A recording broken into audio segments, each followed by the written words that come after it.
A potentially somber day for Canada as Trump discusses 25% tariffs to both Canada and Mexico upon his inaugural day of election, stemming the flow of both drugs and migrants coming in from both Canada and Mexico to the United States. Hi, everyone. My name is Christopher. I'm the host of the Open Minds Show right here on YouTube, and I'm trying to inject a level of moderation into our discourse. So if you're liking my content, definitely hit that subscribe button, like, share, subscribe, tell all your friends. Folks, Trump posted just today that he is now going to impose or threaten a 25% tariff on all products from Canada and Mexico. Threatened Monday evening to slap a 25% tariff on all products entering the country from Canada and Mexico unless those countries curb both the flow of drugs and migrants across their borders. The tariff will remain in effect, according to Trump, until such time as drugs, in particular fentanyl, and all illegal aliens stop this invasion of our country. Now, some have argued this is just political posturing, and what could possibly be the issue when it comes to Canada in response to both? But what's interesting here is, in fact, there are quite interesting stats from Canada on drugs and illegal entries into the United States. For example, in 2020, drug seizures along the Canadian border were up 1,000%. Interestingly enough, U.S. Customs had seen a 1,000% spike in drugs seized along the Canadian border. The agency seized nearly 40,000 pounds of marijuana across 16 ports of entry worth between 100 million and 120 million. In 2019, the ports of entry into the Buffalo division had 1,000 seizures, totaling more than 3,440 pounds of narcotics.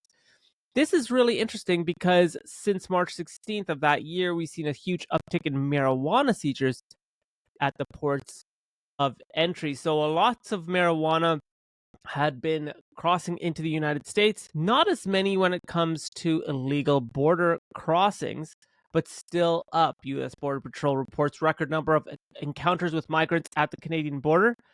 Experts say organized smugglers are taking advantage of lax Canadian screening. U.S. Customs records an encounter in its database when it comes across someone who is inadmissible to the U.S. CBP reports encountering 19,498 migrants between border posts on the northern border between October 23 and July 24.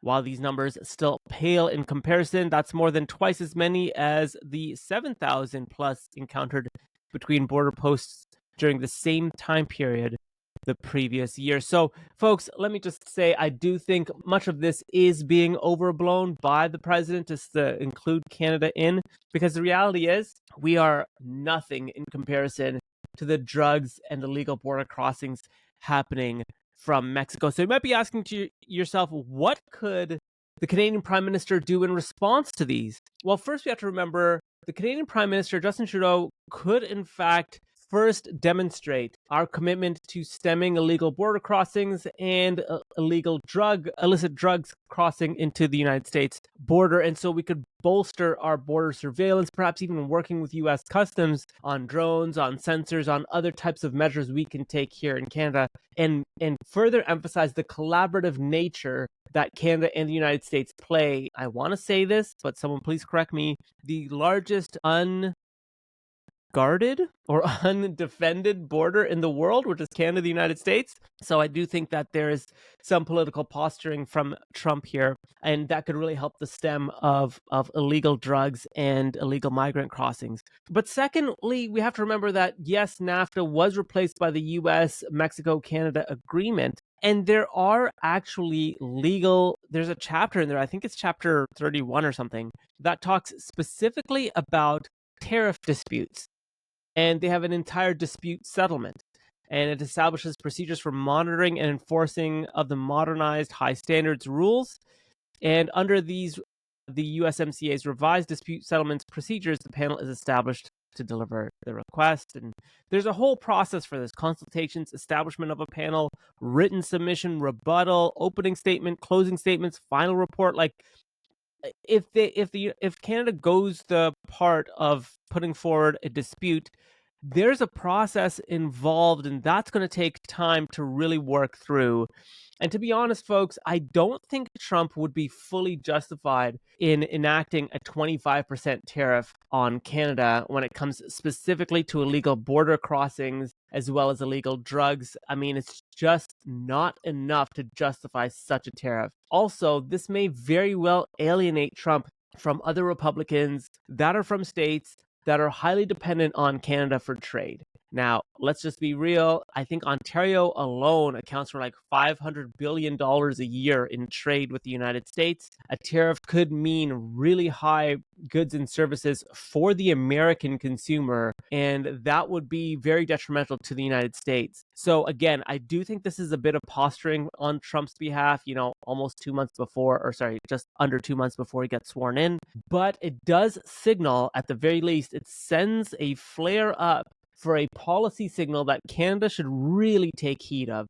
And that is a very nationalist policy by Trump, perhaps even more so than his first term. And so Trudeau, who's currently our prime minister, would take heed in not only defending, in not only committing ourselves to defend our borders, even more so, but also to think about our trade in a more, nationalist place. It may very well be challenging moving forward, because what Trump is doing is he's setting the tone for future presidents. We have to remember too, I had it somewhere here, but basically a lot of Trump's tariffs that he enacted in his first term against Canada were actually continued under the Biden administration. And so I could see this continuing, Democrat or Republican, past 2028. And so Canada needs to take a little bit of heat here. There are a lot of warning signs that Trump and flares that Trump's sending up to show that the United States is going to be much more protectionist in its approach moving forward. Although I don't think the 25% tariff will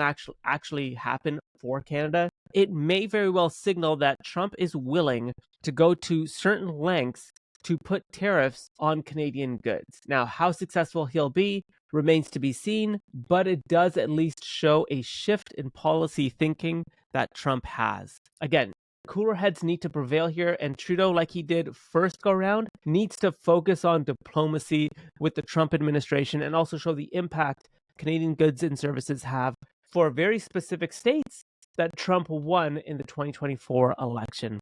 And so those states stand to potentially lose out the most, and that could pose a lot of trouble for Trump. Although he won both the House and the Senate, the Republicans won both House and Senate. If Republicans are representing those states that are most affected by Canadian goods and services, they may be less inclined to support Trump on many of his policy objectives moving forward. So there's a real, balance that needs to be struck here. But Canadians, I would say, let's not worry, let's not fear. I do think cooler heads will prevail. I don't think a 25% tariff will actually be enacted. Personally, there's too much at stake for both the United States and Canada, but more so for the United States. And I do think that we as Canadians should take heed of the more protectionist approaches that Trump is signaling for the pathway moving forward. But what do you think? Let me know in the comments below. Do you think this is real? Let me know what you think, and I will definitely catch you in the next one.